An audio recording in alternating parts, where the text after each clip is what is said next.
Halo guys, welcome to my YouTube channel. Di sini di Ruang Gina, aku akan menceritakan kisah horor yang benar-benar bikin bulu kuduk kita merinding. Tetap di Ruang Gina. Nah, ini ada cerita langsung dari sebuah akun Instagram. Nah, jadi orang ini mau naik bis dari Bekasi menuju Bandung. Nah, saat itu dia sempet aneh, kenapa sih di bis itu orang-orang itu wajahnya semua pucat, bener-bener semuanya banget.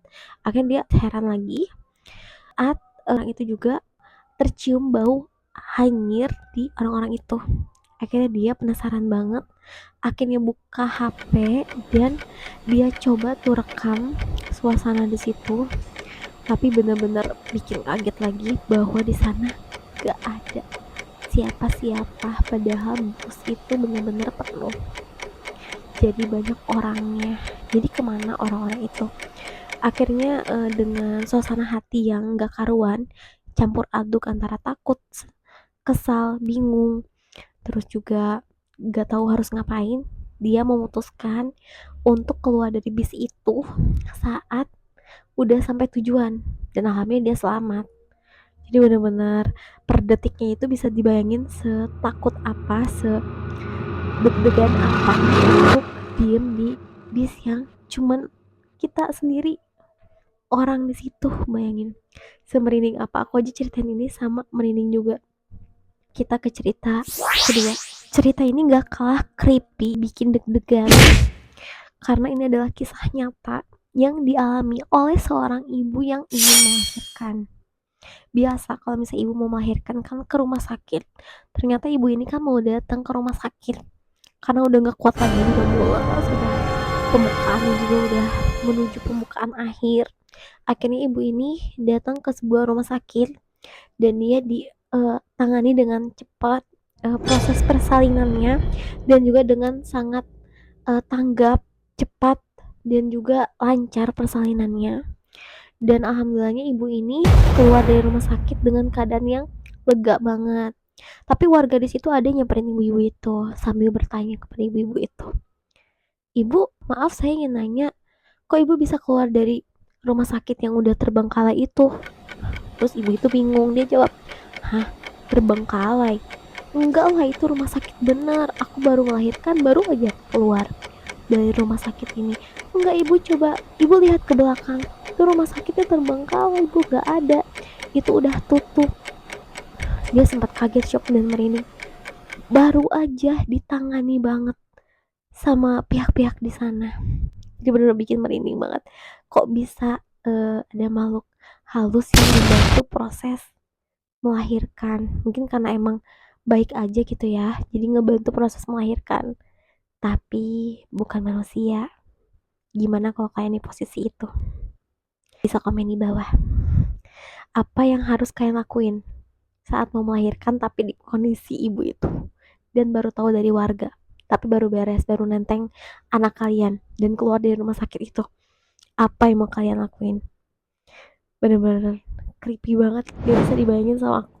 Kita lanjut ke cerita ketiga. Tetap di Ruang Gina. Ini ada cerita yang sangat menarik lagi, masih cerita horor. Ini terjadi di Gunung Lau.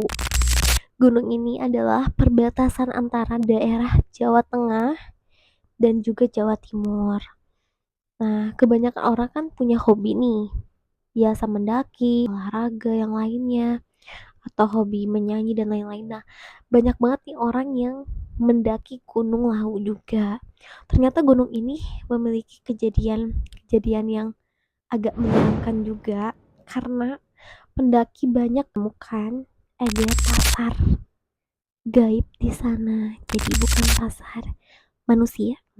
Nah, gimana ceritanya? Langsung aja kalian tetap di Ruang Gina. Nah, jadi ceritanya gini. Kebanyakan pendaki itu akan menemukan pasar gaib di lereng gunung, dan gak ada sih biasanya di sana ya. Ya, manusia gak ada sih yang berani untuk menjual sesuatu di lereng gunung. Apalagi itu ada di pos 5-nya di gunung itu. Dan konon katanya tiap ada pendaki yang mau melewati pos 5 itu kalau mendengar ada yang bertanya mau beli apa di sini harus dijawab, jangan diem.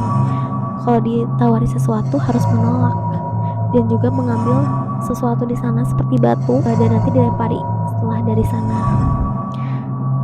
Pokoknya kalau enggak akan mengalami kesialan katanya. Terus sedikit creepy juga karena itu benar-benar kayak pasar, banyak orang, banyak barang-barang, banyak yang diperjualbelikan. Tapi ya kembali lagi kepada kita harus banyak berdoa juga. Apalagi kalau yang hobinya emang mendaki harus banyak berdoa, banyak berzikir untuk minta perlindungan kepada Allah. Tuh, gak ada salahnya sih untuk mendaki gunung juga. Cuman kalau gunung yang kayak mistis kayak gitu, ada kejadian kayak gitu, harus lebih hati-hati lagi. Ya, kalian pernah punya gak sih pengalaman horor kayak gini? Bisa komen di bawah ya. Yang pernah nih ke Gunung Lawu, coba ceritain pengalaman kalian di bawah. Komen di bawah ya. Dan cerita horor terakhir kali ini datang dari Kota Malang, ya, di SMA Tugu Malang. Jadi di aulanya itu setiap hari selalu ada bercak darah yang banyak. Walaupun udah dibersihin oleh petugas kebersihan di sana, tetapi bercak darahnya tetap ada. Gimana gak bikin takut coba? Tiap datang ke aula ada darah, dan dibersihin muncul lagi, besok muncul lagi darahnya.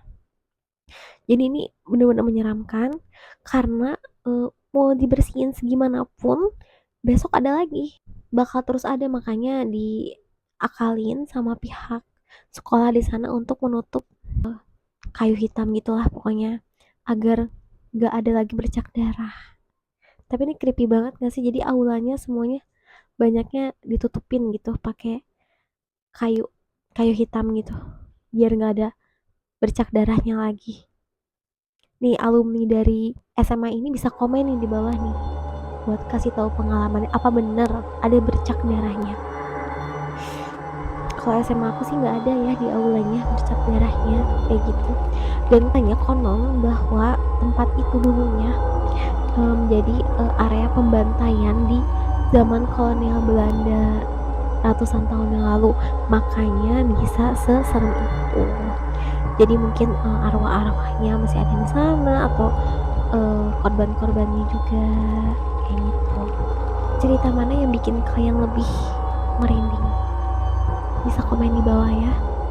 Kalau kalian suka banget nih sama cerita horor, apalagi segmen kayak gini yang aku bawain, bisa banget kalian request di kolom komentar.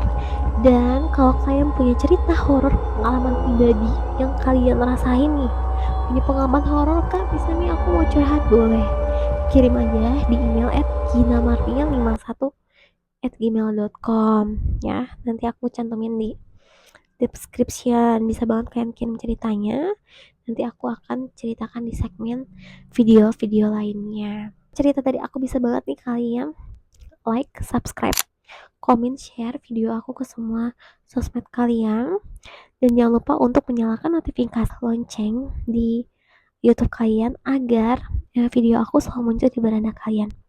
Tetap support aku guys, aku masih baru nih, masih memulai ini YouTube. Semoga kalian bisa terus ya membersamai aku. Dan jangan lupa kalau kalian pengen request cerita selain horor, misalnya kayak konspirasi, tentang berita terupdate apa, bisa banget ya komen di bawah. Nanti aku akan ceritakan dan bawakan di segmen selanjutnya. See you next time, bye bye.